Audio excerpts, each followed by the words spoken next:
Hello friends, एक बार फिर से मेरा आपके अपने चैनल पर स्वागत है। मैंने दो वीडियोस अपलोड की हैं अपने चैनल पर, जो आपका अपना चैनल है।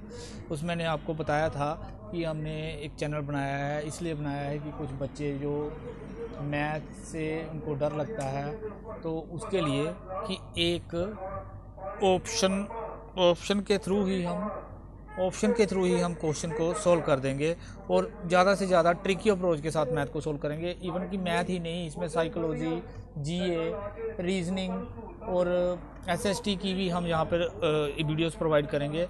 तो आज हमारी जो टेट की सीरीज़ चली हुई है मैथमेटिक्स की, उसकी 3rd वीडियो अपलोड करने जा रहे हैं हम। तो ये आपने क्वेश्चन सामने आपने फ्रेम करके देख लिया, वो क्वेश्चन मैंने फ्रेम किया हुआ है। ये क्वेश्चन दिखने में बहुत बड़ा लग रहा है, लेकिन ये कुछ भी नहीं है। 10th क्लास में ये 4 से 6 नंबर का आता है। तो इस 4 से 6 नंबर के क्वेश्चन में जो लोग हैं स्कूल में, अब इसमें 1 नंबर का पड़ता है। तो वो यही होता है कि कोई जो क्वेश्चन 4 से 6 नंबर का आता है, उसको 1 नंबर में बनाया होता है, उसका ट्रिक जरूर होता है। तो वही हम ट्रिक से करेंगे, इसको सोल्यूशन नहीं करेंगे। कोई भी इंस्टीट्यूट वाले होते हैं वो ट्रेडिशनल मेथड ही अप्लाई करते हैं, लेकिन हम ट्रिक अप्रोच कराएंगे। मैं आपको स्टेटमेंट समझाता हूँ। इसमें स्टेटमेंट बोला है sum of a number of 2 digit number. पहले तो ये पता होना चाहिए कि 2 डिजिट नंबर होते क्या हैं। 2 अंकों की संख्या, ये वाली कुछ भी लिख लो, 2 अंक होने चाहिए उसमें जो उसका राइट वाला डिजिट होता है वो होता है यूनिट, और जो लेफ्ट वाला डिजिट होता है वो टेंस, उसको टेंस प्लेस बोलते हैं। तो एक्चुअली इसको लिखते हैं ऐसे हैं 10x + y। तो उसमें उसने बोला है कि कोई 2 अंकों की संख्या, तो उसके डिजिट्स को जब हम रिवर्स करते हैं ना, तो जो नया नंबर आता है वो पहले वाले नंबर से 110 ज़्यादा है। तो इसमें गाइस करना कुछ नहीं होता। देखो, हम इसको ऑप्शन से लेते हैं, और उसने एक लाइन बोली है कि difference of all the digits, difference of the 2 digit, जो 2 डिजिट की संख्या है उनके दोनों का अंतर जो है 4 है। इसमें दोनों में कुछ क्लू होता है। देखो, इस पहले क्लू में तो हमें कुछ नहीं मिला, क्योंकि उनका सभी का डिफरेंस जो है ना 4 है। हम सेकंड क्लू देखते हैं, ये वाला, the first number digit of the first number reversing करने के बाद 110 आता है। देखो, मैं अगर पहला नंबर लूँ पहले ऑप्शन से, देखो इसको मैं रिवर्स कर रहा हूँ, मतलब कि उल्टा कर रहा हूँ। पहले वाले की जगह दूसरा, दूसरे वाले की जगह पहला। कहने का मतलब कि यूनिट डिजिट्स की जगह टेंस प्लेस, और टेंस प्लेस की जगह यूनिट प्लेस। देखो ये लिख रहा हूँ, देखो कितना बना 88, जो कि इसके इक्वल नहीं है, ये ऑप्शन नहीं है। और आप ये ले लो 51 ले लो, 51 इसको उल्टा कर रहा हूँ, ये कितना बना 66, जो कि इसके इक्वल नहीं है, ये भी नहीं हो सकता। 84 लो, 84 और 4 8, ये कितना बना 8 और 4 12, 8 और 4 12, और ये बन गया 13, ये इससे ज़्यादा हो गया, ये भी नहीं है। इसको करके देखो 7 3 और 3 और 7, ये कितना हो गया, इक्वल आ गया। देखो यही ऑप्शन। तो फ्रेंड्स, कोई भी क्वेश्चन हो उसका कोई तो कोई क्लू होता है। देखिए कितना ईजी हो गया, इसको आप नोट कीजिए। फ्रेंड्स, हमारा ये दूसरा क्वेश्चन है। इसमें देखिए, ये भी हर बार रिपीट होता है हर कॉम्पिटिटिव एग्ज़ाम में, और इसमें कोई एलसीएम लेके करवाते हैं टीचर। हम एलसीएम नहीं लेंगे, बहुत ही सिंपल वे है। देखो वो क्या बोल रहा है, ए और बी 2 जने हैं, 2 पर्सन है कोई, वो मिलकर कोई काम करते हैं तो वो 4 दिन में ख़त्म कर देते हैं, और अगर अकेला करता है तो वो 12 दिन में ख़त्म करता है। तो उसको बोल रहे हैं कि बी अगर अकेला करे तो वो उसको कितने दिन में करेगा।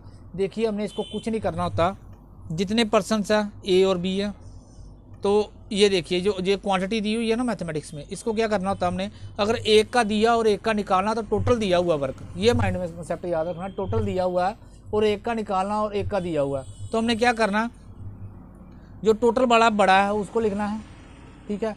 उसके बाद बड़े में से नीचे माइनस कर देना। अगर एक का, दोनों का दिया हुआ है और एक का भी दिया हुआ है, दूसरे का निकालना है, अलोन कैसे करेगा, तो कुछ नहीं है, बस इसको सोल्व कर लो, बहुत ही सिंपल वे है। 2 और 6, बी अकेला उसको 6 डेज में करेगा। ओके, इसमें कुछ टफ नहीं था, so note it. Okay friends, हम अपना 3rd क्वेश्चन लेके आए हैं आज का। जे भी हर कॉम्पिटिटिव एग्ज़ाम में बार बार रिपीट होता है, बार बार।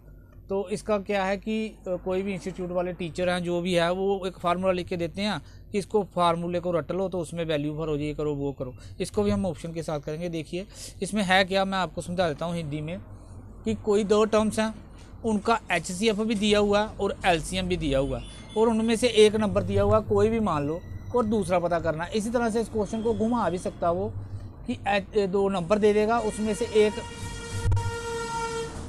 LCM देगा और एक HCF देगा।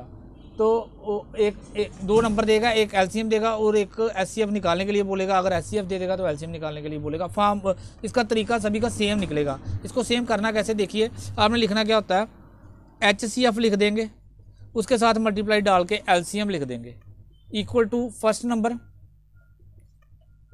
Into second number. देखिए फ्रेंड्स, हमें दिया क्या है एचसीएफ, एचसीएफ की जगह मैं एचसीएफ लिख रहा हूँ और एलसीएम की जगह मैं एलसीएम लिख रहा हूँ, इक्वल टू फर्स्ट नंबर कितना है, मैं इसको फर्स्ट मान लेता हूँ 77 और सेकंड निकालना। देखो फ्रेंड्स, हम इसको बाय ऑप्शन भी कर सकते हैं। ऑप्शन देखो कैसे करेंगे, पहले इसको अगर छोटा होता है तो छोटा कर लो। देखो अगर ये इस इक्वल टू का मतलब होता है कि दोनों तरफ इक्वल, मतलब कि अगर इधर 2 लिखा है तो उधर भी 2, इस तरह से इसको इक्वल बनाना। तो अभी तो इसको अगर इक्वल करना पड़े हमें, तो इधर तो 77 है, तो इधर देखो कितनी बड़ी टर्म्स है, इसको हम काट सकते हैं। इधर से काट दो 7 आ गया। मैं कहने का मतलब हमारे पास इधर 7 है, इधर 693 है। ठीक है, तो आप इसमें से ऑप्शन से भी पुट करके देख सकते हैं कि इस इधर क्या पुट करें कि क्या आए। अगर वो टफ लगता है तो बार बार ऑप्शन पुट करनी है। देखो अगर देखना भी पड़े तो जिसको टेबल आते हैं पता चल जाएगा। देखिए अगर मैं यहाँ 88 पुट करूँ तो अगर जिसको टेबल आते हैं तो उसको पता है कि 88 को हम 7 के साथ बिना लिखे ही काउंट कर सकता है कि 8 7 जा 56 और 6 लास्ट में आ रहा है, इधर 3 है, तो ये 88 के साथ नहीं होगा। इस तरह से अगर हम 33 लेते हैं तो अगर 7 के साथ करेंगे तो ये 3 7 है 21, ये 1 आ रहा है, तो इधर लास्ट 3 है, तो इधर क्या है 9 है। अगर 9 के साथ करते हैं इसको 7 को, तो देखो आ गया 63 और फिर 63 और 69। देखिए सिंपल वे बन गया कि इधर 99 आएगा। कोई फार्मूला अप्लाई करने की ज़रूरत नहीं, कुछ डिवाइड करने की ज़रूरत नहीं है, ये दोनों इक्वल हो गए। So guys note it. अच्छा फ्रेंड्स, देखिए हमारा अगला क्वेश्चन है जो वो लॉस प्रॉफिट के ऊपर है। लॉस प्रॉफिट के ऊपर क्वेश्चन है।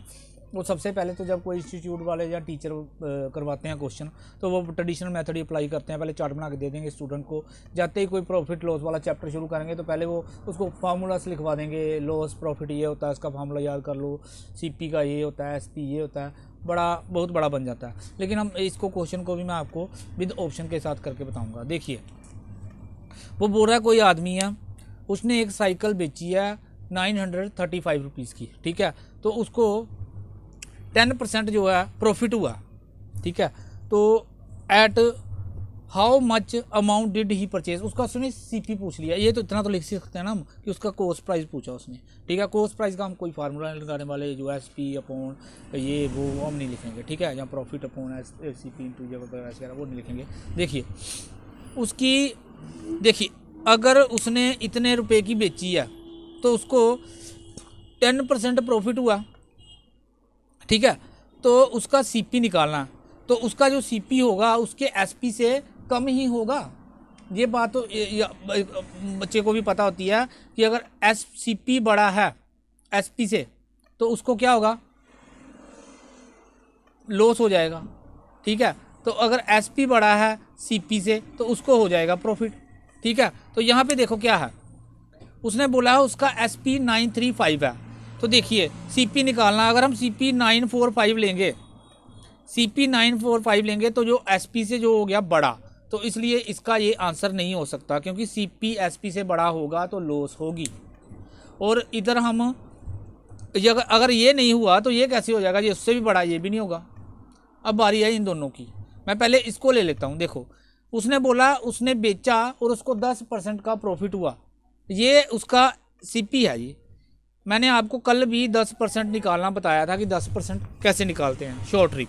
देखिए पेन भी नहीं चलाना पड़ेगा। 10% क्या है, अगर जिसने मेरी पहली वीडियो देखी बता देगा 92.5 इसका 10% है। तो अगर इसमें हम ऐड करें, इसमें मैं 92.5 ऐड करूं तो 25 में अगर 25 ही ऐड हो जाएं तो इससे बड़ा हो जाता है। 25 में 25 ही ऐड हो जाएं तो वो इससे बड़ा हो जाता है। तो इसलिए इसका ये भी आंसर नहीं हो सकता। अब लेंगे हम 850। देखो इसका 10% क्या होगा, मैंने बताया था आपको, ये 85 हो गया। अब इसमें ही ऐड करो, आ गया पूरा बराबर। देखो इसी के इक्वल आ गया, इसलिए इसका ये आंसर है। ये कोई नहीं बताएगा आपको, बस आपको फार्मूले याद करने के लिए बता देगा, फार्मूले याद करो। हम ज़्यादा से ज़्यादा कोशिश करेंगे कि हम विद ऑप्शन से ही क्वेश्चनों को सॉल्व करें, और मैंने आपसे प्रॉमिस किया था कि ऑप्शन से हम क्वेश्चन सॉल्व करेंगे और हम कर रहे हैं। देखिए प्लीज़ नोट इट। तो फ्रेंड्स हमारा नेक्स्ट क्वेश्चन है। देखिए आपको स्टेटमेंट्स देख देख के डर लग रहा होगा, इतनी इतनी बड़ी स्टेटमेंट्स है। वो एग्जामिनर जो होता है ना, वो जानबूझकर इतनी इतनी बड़ी स्टेटमेंट डालता है कि बच्चे पजल हो जाएं और उनसे क्वेश्चन ना निकले। बाकी स्टेटमेंट में क्वेश्चन में कुछ भी नहीं होता। देखिए उसमें बोला गया है कि एक आदमी है एक्स, तो उसने कोई अपनी वस्तु बेची है 100 रुपये की 10% लॉस के ऊपर वाई को, और वाई ने वही वस्तु बेची है जो उससे ख़रीदी थी 10% प्रॉफिट पर जेड को। तो उसने बोला है कि बताओ कि वाई ने जेड को कितने की बेची थी। तो देखिए सिंपल है ये। देखो एक्स ने 100 रुपये की थी और 10% लॉस पर बेच दी, ठीक है। 10% लॉस पर बेची है तो क्या होगा। देखो 10%, मैंने पहले आपको बोला कि हमने आपको बस परसेंटेज वाला चैप्टर बताया था, उसको कंसेप्ट को माइंड में रखना। इसका 10% क्या होगा, देखो आराम से पता चल जाएगा 10। तो इसका मतलब उसने 90 रुपये की बेची बाय को, ठीक है। इतना तो ठीक है ना कि बाय को 90 रुपये की बेची है। अब बाय ने इसको आगे बेचा 10% प्रॉफिट को, ठीक है। अब ऑप्शन उठाओ, ठीक है, ऑप्शन उठाओ और देखो कि किसमें हम 10% ऐड करें तो वो कंप्लीट करे, ठीक है। देखिए ये 99 लेते हैं हम, ठीक है। 99 का, इसका 90 का 10% क्या होगा 9, ठीक है। तो आप इस 90 में जब 9 ऐड करोगे तो बन गया 99। है कोई फार्मूला लगाने की, कुछ भी नहीं था। देखो 3 लाइन में ये क्वेश्चन सॉल्व हुआ है, 3 लाइन में 10%, उसको 10% प्रॉफिट हुआ, तो इसका मतलब इसका 10% है कितना 9, और किसमें 90 में उसने बेचा तो 10% प्रॉफिट हुआ, 90 प्लस 9 99, आंसर आ गया। So guys note it. So friends ये होमवर्क के लिए आपको क्वेश्चन दे रहा हूँ, क्योंकि इस तरह का क्वेश्चन मैंने आपको करवा दिया हुआ, और वही ट्रिक लगा के उसी ट्रिक के हिसाब से क्वेश्चन निकालना और देखना है पुराने ट्रेडिशनल मेथड के हिसाब से और मेरे मेथड के हिसाब से कितनी जल्दी क्वेश्चन निकलता है। तो उसको निकालने के बाद प्लीज़ कमेंट में उसका आंसर देना है। So guys thank you.